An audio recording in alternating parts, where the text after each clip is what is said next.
দেখো বন্ধুরা সবাই আমার মাছে ছিপ মারা হচ্ছে।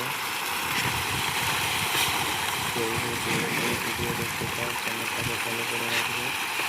নতুন নতুন ভিডিও দেওয়া হবে, মাছের কিরম ভাবে খাবার মারতে হবে, মাছের মারতে সব দেখাবো।